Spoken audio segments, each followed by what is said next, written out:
Bracket काढून घे.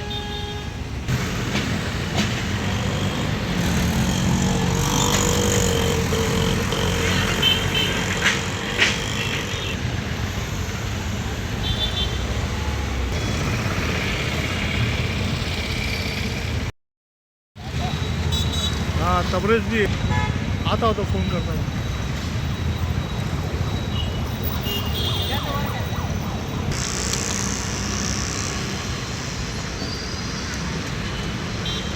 आता काही प्रॉब्लेम नाही ना काय होत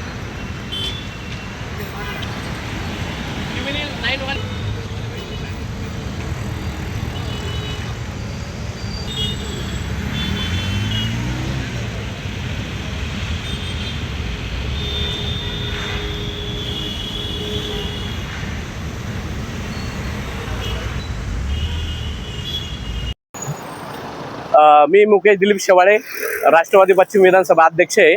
मी नाशिकमध्ये काम करतो.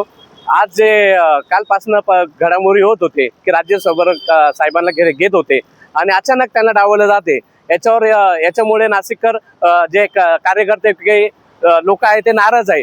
प्रत्येक वेळी ही गोष्ट का होते? जेव्हा मंत्रिपद द्यायची वेळ आली होती त्यावेळी पण साहेबांना पहिले डावललं गेलं, त्यानंतर देण्यात आलं. आता बी तेच होतंय. तर हे का होते? साहेबांनी जर अजितदादा बरोबर जेव्हा गट दुसरा झाला तेव्हा अजितदादांबरोबर राहून हा पक्ष बळकट केला, तर त्यांना न्याय भेटावा आम्हाला इच्छा आहे आणि साहेब जे निर्णय घेतील त्याच्यावर आम्ही ठाम राहू नाशिककर आणि कार्यकर्ते म्हणून.